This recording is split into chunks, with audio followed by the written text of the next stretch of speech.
Bonjour à tous et bienvenue sur les intervalles de confiance. Jusqu'ici, vous avez raisonné de la population vers l'échantillon.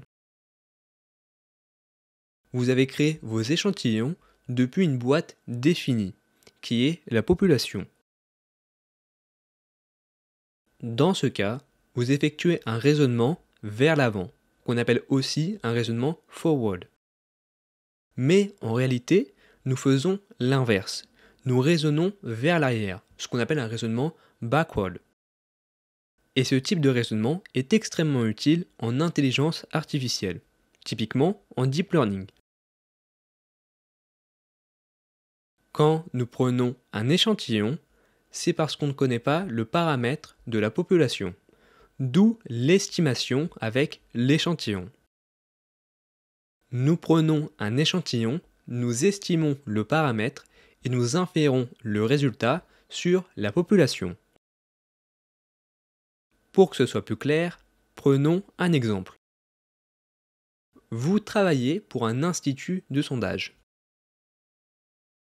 Nicolas vient vous voir et souhaite participer à l'élection municipale d'une ville A. Cependant, Nicolas veut se présenter seulement s'il a de grandes chances de gagner. Donc, Nicolas vous engage en tant que statisticien. Votre but est de savoir si Nicolas a de grandes chances de gagner.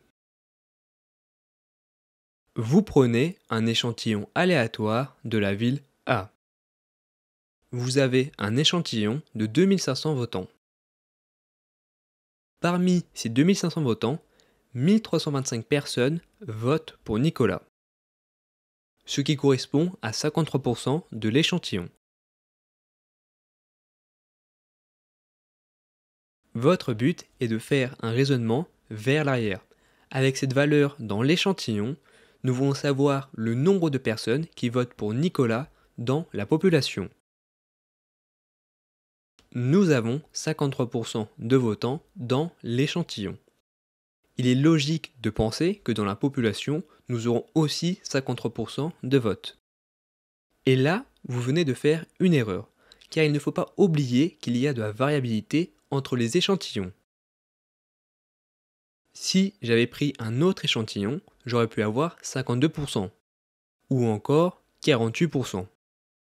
Et dans le dernier cas, la conclusion aurait été différente. Car avec 48%, vous ne recommandez pas à Nicolas de se présenter. Il y a de la variabilité entre les échantillons. Pour mesurer cette variabilité, nous pouvons calculer l'erreur type. La question auquel nous voulons répondre, est-ce que l'erreur type peut être supérieure à 3 points de pourcentage? Alors là, vous devez vous dire, pourquoi 3 points? Car Nicolas veut se présenter seulement s'il gagne, c'est-à-dire quand il a 50% de votes ou plus. Bref, calculons l'erreur type. Alors, pour rappel, l'erreur type est égale à l'écart type fois la racine carrée du nombre de tirages. L'écart type est égal à 0,5. La racine carrée du nombre de tirages, ou de la taille de l'échantillon, est égale à 50. On fait 50 fois 0,5, ce qui nous fait 25. Si on exprime cette erreur en pourcentage, nous avons 25 divisé par 2500 fois 100, ce qui nous fait 1%.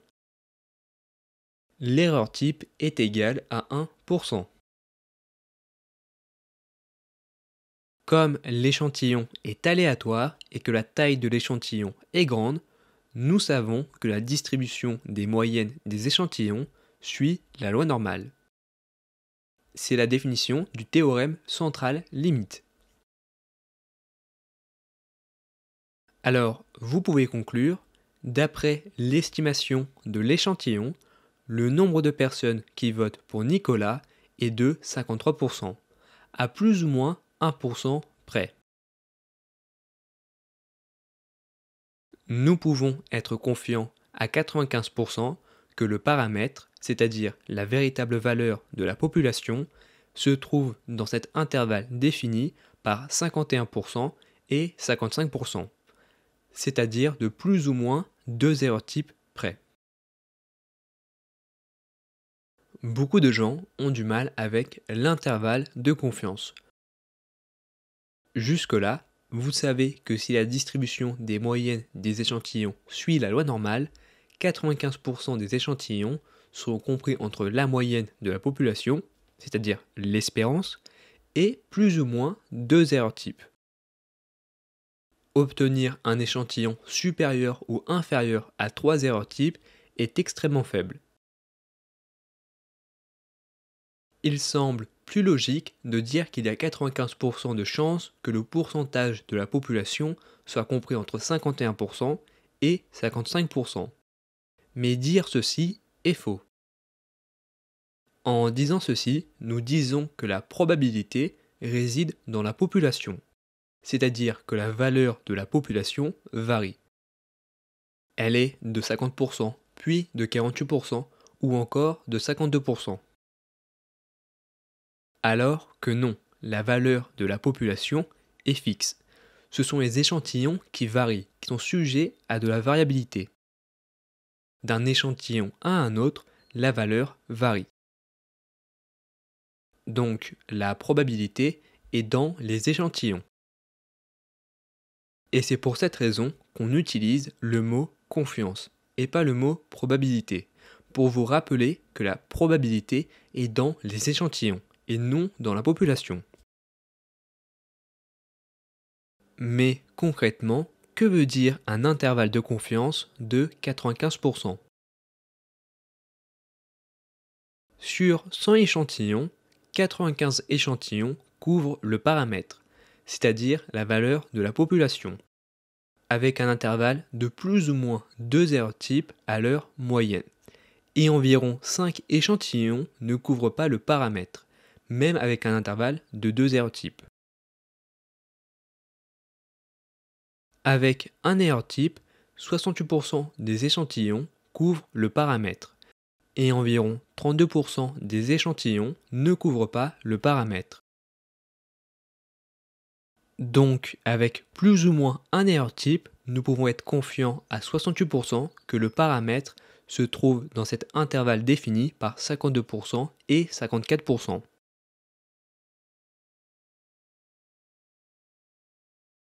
L'intervalle de confiance est utilisé pour estimer un paramètre à partir d'un échantillon. Imaginons que le paramètre, c'est-à-dire la valeur réelle de la population, est égal à 52%. Que se passe-t-il avec 100 échantillons? J'ai créé 100 échantillons et calculé leurs intervalles de confiance avec 2 erreurs types. Voici la représentation graphique. Le pourcentage de la population est égal à 52%. 95 échantillons couvrent théoriquement le paramètre et environ 5 échantillons ne couvrent pas le paramètre. Avec chaque échantillon, nous avons des intervalles différents. Le pourcentage de votants pour Nicolas est différent d'échantillon en échantillon. Certains intervalles couvrent le paramètre, d'autres non. Nous observons que 96 échantillons couvrent bien le paramètre et 4 échantillons que vous pouvez apercevoir en orange ne couvrent pas le paramètre. La théorie est donc très proche des observations. Évidemment, c'est une simulation. En pratique, vous n'avez qu'un seul échantillon et vous ne connaissez pas le paramètre. Mais vous savez que 95% des échantillons avec un intervalle de 2 erreurs types couvrent le paramètre et environ 5% ne couvrent pas le paramètre. Alors, il faut bien comprendre que les probabilités sont utilisées pour calculer vers l'avant, d'une population vers un échantillon, tandis que l'intervalle de confiance est utilisé pour calculer vers l'arrière, d'un échantillon à une population.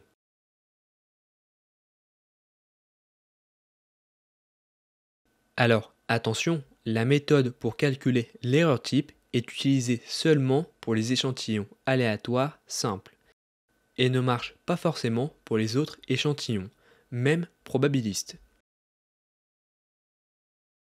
Il faut utiliser d'autres méthodes pour calculer l'erreur type et les intervalles de confiance que nous verrons dans le chapitre suivant. Passons aux exercices. Les exercices qui vont suivre sont à effectuer sur Python. Exercice numéro 1. Supposons que vous travaillez pour un service clientèle d'une entreprise de commerce en ligne et votre objectif est d'estimer le niveau moyen de satisfaction des clients. Vous avez collecté des données de satisfaction de 225 clients différents. Commencez par importer les bibliothèques. Alors nous commençons par importer NumPy. Import NumPy as np. J'exécute la cellule. Passons à la question numéro 1. Générer 225 notes de satisfaction aléatoires entre 1 et 10.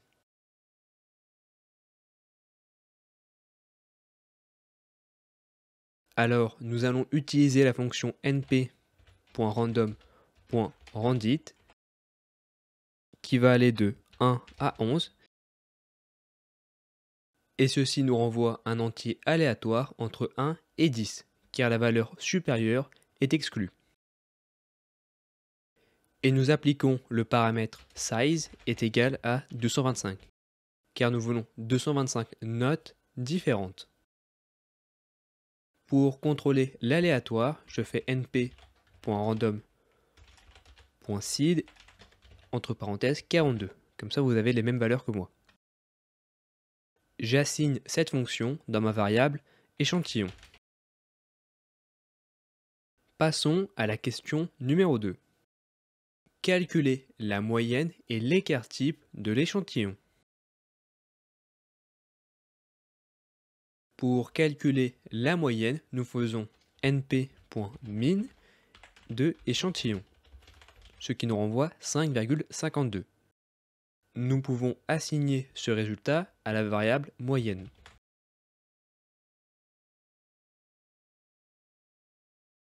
Pour l'écart type, nous faisons np.std pour standard deviation échantillon, ce qui nous renvoie 2,9. Alors nous pouvons arrondir le résultat.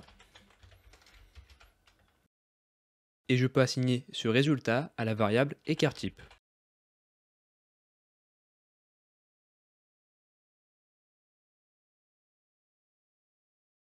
Passons à la question numéro 3.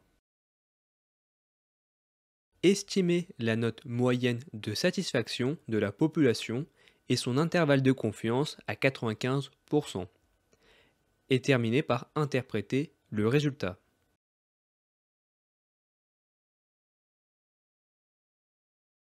Alors, l'estimation de la note moyenne est de 5,52. Cependant, nous sommes avec un seul échantillon. Il y a donc de la variabilité entre les échantillons.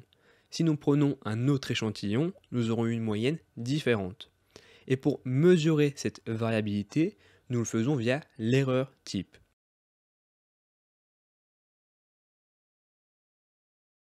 Alors attention, ici nous voulons calculer l'erreur type d'une moyenne, et la formule n'est pas la même.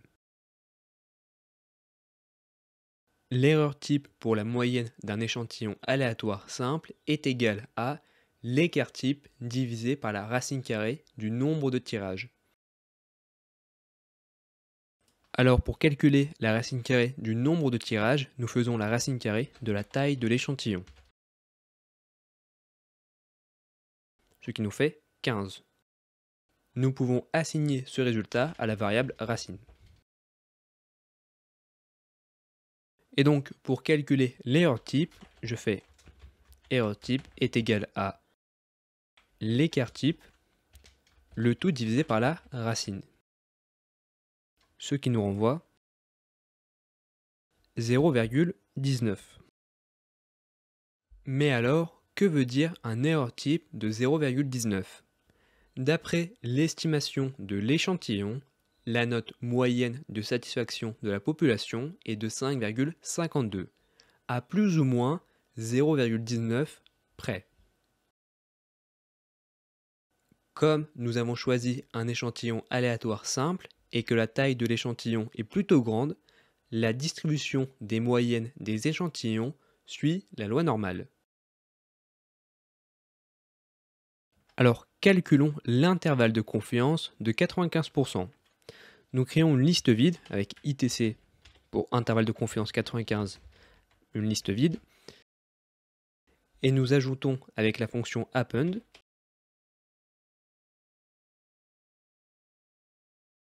la moyenne moins 2 erreurs types. Et nous faisons pareil pour la moyenne plus 2 erreurs types.